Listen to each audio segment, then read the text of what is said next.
Good morning and welcome to the Wallet to Wealth Female Entrepreneur Interview Series in support of Halton Women's Place. From Wallet to Wealth is a brand created to speak to women, help, mentor, educate, and inspire women to living and leading empowered lives. We have raised $47,000 for Halton Women's Place at our 2 annual speaker galas. And 2 weeks ago, we hosted an incredible event where Darlene Goudry-Butts taught us how to stand out in a crowded marketplace as we created our own power introductions. Mark the date. March the 16th will be our next event with Robbie Spear Miller, who will teach us how to free ourselves from subconscious money sabotage with hypnosis. So it's going to be called Escape Money Madness, and pretty excited about that. So join our squad. We are all about success and breaking barriers. Not only do we help women win, we shine a spotlight every Monday on a female entrepreneur to help her own her future. And we apologize for being a couple minutes late today. We had, for the first time, tech issues. So anyhow, today we have a lady who has done it all. She gave to everyone but herself, which left her depleted and resentful. She has a resilient story about complete transformation. Please welcome Laurie Mackenzie of Raven Trust. Welcome, Laurie. Hey, how you doing, Whitney? Thank you so much for having me here. I'll take a little responsibility for those tech issues. They seem to follow me wherever I go, so I'm sure it's somehow related to me. Well, it was the bizarrest thing. I've never had that happen before. And I want to thank you for jumping on so early this morning because you're coming from the West Coast. But you're a hard worker because you're up at 5 o'clock in the morning. So I'm so happy to have you here, and you have such a wonderful story. So let's just jump into that. So recently we've been talking about intergenerational trauma and societal messages. And so what kind of messages did you pick up in your lifetime? Well, I was a child of the 70s and the 80s. So it was, I think right in the middle of that women's movement. I was told that I could be anything in my life, but I wasn't ever given the tools to get there. So it was like, I knew I could be, but I was always stuck where I was. So I think intergenerational trauma has just so many levels that, I wasn't even aware of. We're talking about like 5, 6, 7 generations back that we are holding, how that showed up for me was shame and regret. And then, even just with my parents, they're both survivors of childhood sexual trauma. So that just creates more trauma for every generation going down. And so how that showed up for me with unsolved childhood trauma, codependency, I was always people pleasing. I had a slew of abandonment issues that I brought into every relationship. I was always hustling for my worth and needing to prove myself, and I had difficulty setting boundaries. And I think that's how a lot of trauma shows up in all of us, and we just don't realize what it is. So I brought those into every relationship I had. And then just on a general mindset with how my parents, raised me, it's like we were lower middle class. My mom stressed out a lot about money. So the story I always heard was there's not enough. My dad was out of work a lot of times, the stress that he had, it's like you don't even realize the weight putting on you from your parents as to what we can be in our careers, how we show up as women, like always needing to take care of people.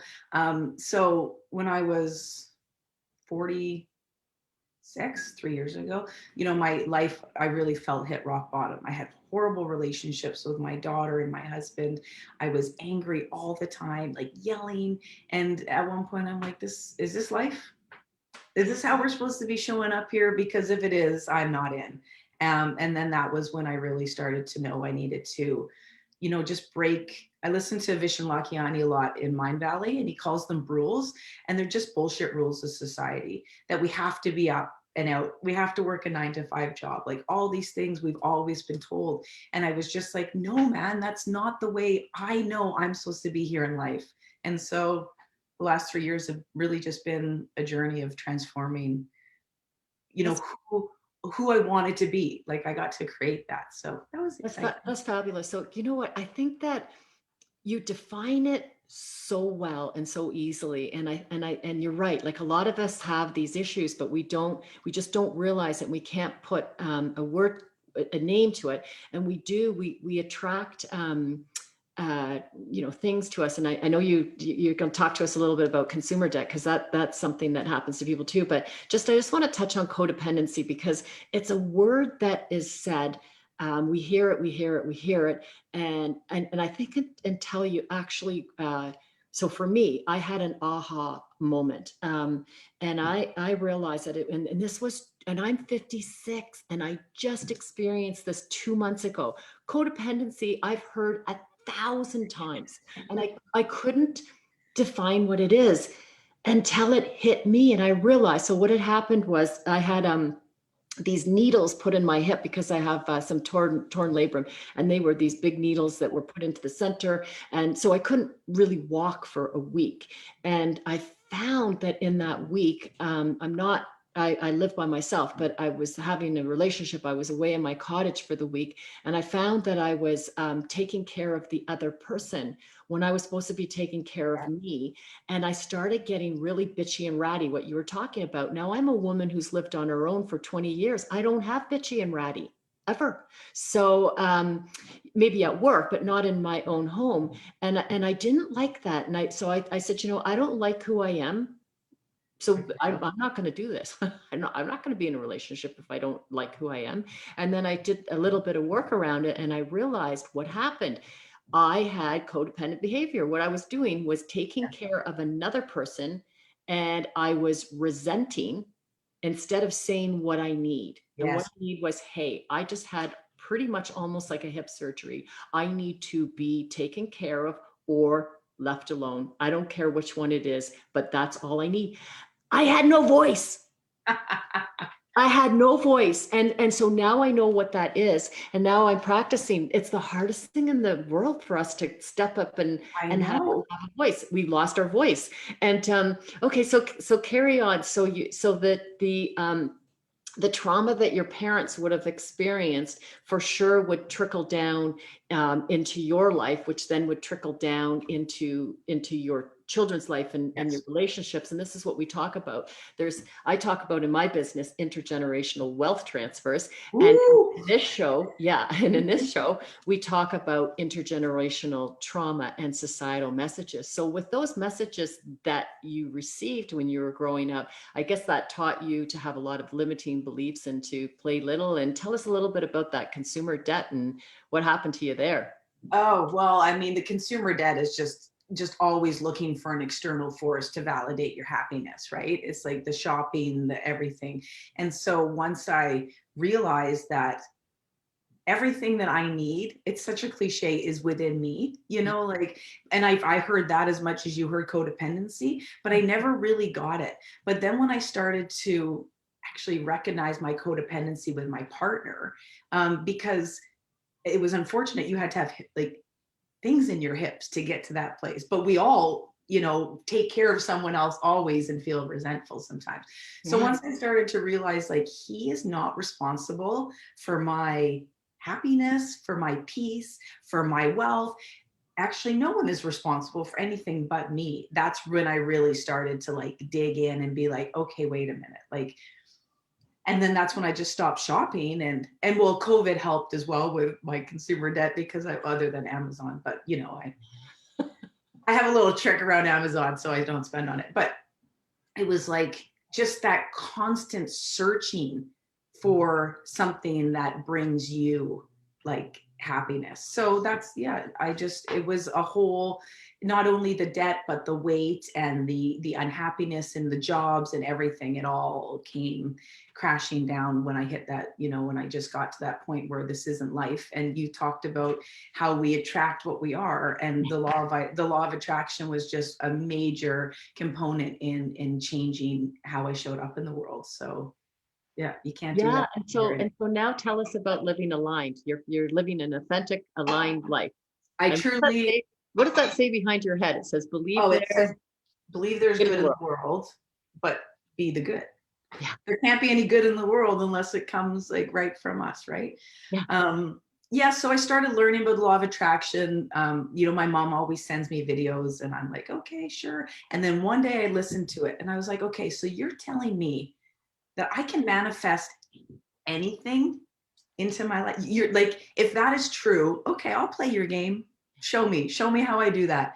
And so I just started every day watching a video, 15 minutes every day, and started to become a student and just wanting to learn about how my vibe, our vibration, our heart is our strongest, we have an electromagnetic field around our heart that is actually pulling things to us.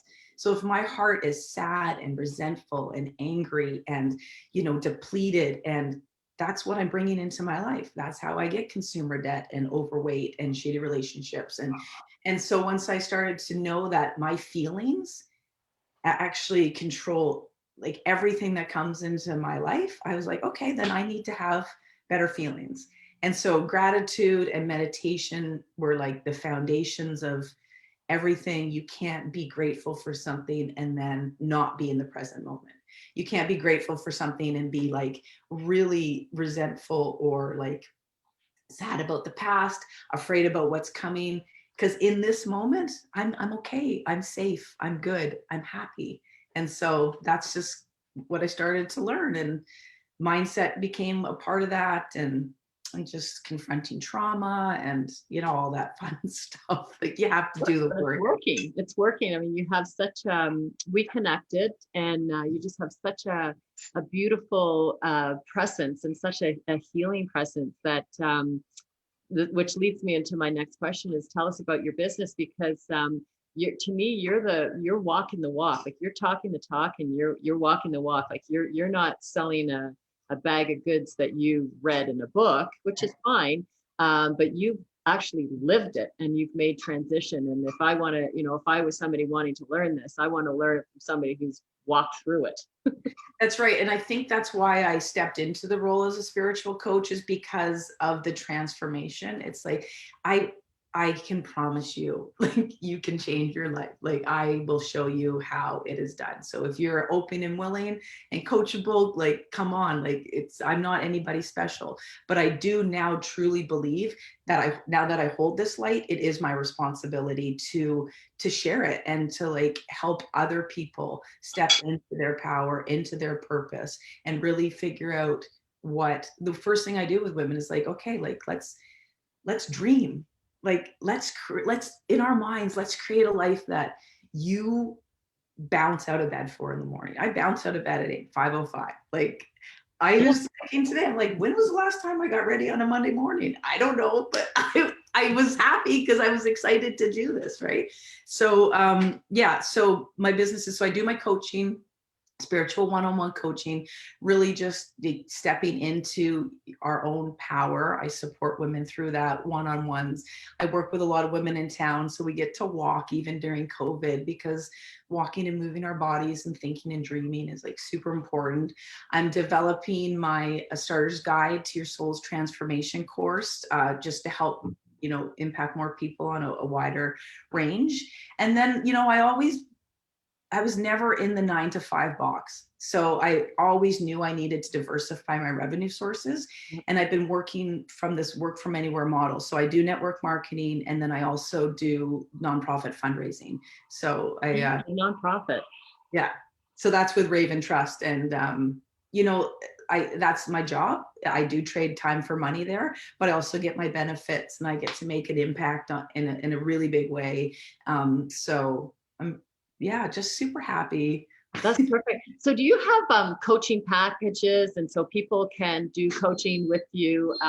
Obviously we can do coaching now on Zoom, which Yeah. it broadens out where you can work in the country. You don't have to stay local. I know, I love it. Yeah, so I do one-on-one coaching. It's a 10-week program, and then we're meeting weekly, and I'm giving you tools, holding you accountable, like making sure you're holding feet to the fire, because none of this I couldn't have got to where I was if I really didn't confront like my past, the trauma. It wasn't, I always thought it was horrible, like I had to relive it, but you don't have to like go into the depths of the darkness. um yeah, but you got to do the work. So I'm there to hold you accountable to that, right? Absolutely, do the work, and we really do need somebody to guide us through that, to lead us through that, because it's we really learn and heal through other people. And Absolutely. yeah, that's really awesome. So I like that. So they start, if someone can start with you for a 10-week program and then take it from there. And That's I do know that it does work, that you can breathe exactly what it is into your life that you want. So for anybody who is feeling that they're, suffering, or that they wish they could do more, have a better relationship with their children, better relationship with their spouse or coworkers, it is possible. Vocabulary changes, what we want to breathe into our life. And sometimes when you're in a negative headspace, it's really hard to intellectualize that. How does that work? Or how am I responsible for what happened to me? Yes, Really, like, 100%. are you going to say I'm responsible? And it's like, whenever we find a little piece of what we own in what happened, it actually gives us control to be able to fix and move beyond that. The blame game, we've all played it before. Yes, It's yes, very, yes. it's just a natural thing for us to say, oh, well, this person, and the was being person, the was band, or Love it's that. I love that phrase. yeah, it's really easy. But the thing is that we learn, unfortunately, we learn so much through the disadvantages that we've experienced in our lives, and the previous generations, because it does filter down. Mhm. So what's next for you? Well, Whitney, I've been working so hard to create like healthy and fun relationships with my family, and like freedom with finances and time. And I'm in it right now. So I plan to just actually just enjoy this moment, and just dream of the impact I can make. So I'm super happy. Like I do have to finish the course. So I'm working like on that right now. But just to be enjoying this journey in this moment. We are still limited in BC of what we can do. So where my life before was, planning vacations and traveling, we're just all focused inward. So I'm just super happy to be here in the now and Yeah, enjoying this moment. Yeah. And I, then lo- just, I love I love what you do, and I love that because there's Jessica Marie is a lady in our group, and she has a story about consumer debt too. So people don't really talk about this, and because oh, it's hard to understand. But when we start coming out and talking about and sharing about it, other people can identify and say, oh my gosh, what, I was doing that too, and I didn't realize that it was an emotional mhm. it was an emotional event. People, they're not able to identify with that. So it's really nice that that you can speak to that and help other women that are going through the same thing. So you're targeting women, but do you also take males as clients? I do. But when we do this work and we talk about our avatars, our dream clients, it's really women like me that 3 years ago, midlife, like I've raised my children, I've given to my husband, I give. When do I give to me? So it's those women that like are who I really truly like am fired up to help. And just to talk on that consumer debt, to me it was so tied to shame that like the worst moment for me was I went to pay for parking downtown on my app, and my credit card was declined for $2.50, and I had a $28,000 limit on my credit card. So exactly what a crappy person I felt like. But that shame wasn't serving me. So like how do we work through shame? Like Brene Brown talks about it a lot. Like there's tools and resources and people to help you don't have to sit in the shame of debt and failed relationships. You just don't have to do it. Yeah. So yeah. This is fabulous, and a lot is just really just being able to say what we want in a non confrontational way. It's just to say, like, this is what I need, and for some reason as women we think that the world doesn't want to hear what we need. And they do. They actually do. The husband wants to hear, the children want to hear, the friends want to hear, this is what I need right now, because we kind of all jump in to try to help, like that's who we tend to be, where Yeah, people want to help totally. us. So, if Laurie says this is what I need, then it's like, okay, how can I help you?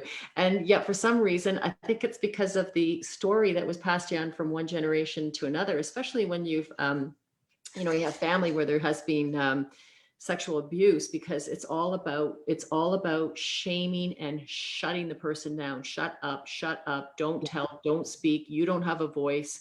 And so all of that just it goes to a place that we don't even know, we can't even unwind We that. don't even understand it. Oh, Yeah, geez. exactly. And then Yeah. when children are born, there's all sorts of patterns that are passed to them. It's the same thing as having a parent as an alcoholic. The child may never drink, but boy, did they ever pick up some behaviors along the way. So by identifying all of this, it's very powerful, because you end up living a better life, because you know what it's like to live in the dark, and now you know what it's like to live in the light. So yeah. So I'm definitely a fan, and I encourage anybody to connect with Laurie. We'll drop your link below. I'll let you drop your link in there below, and people can connect with you. So I just want to give you the last word. Thank you so much for being here today. And what would you like to say as a closing comment? Well, I think what you said something triggered something to me. It's like when you say what we need, but to back that up with, I need this because I deserve it. I deserve peace. I deserve like happiness, fun.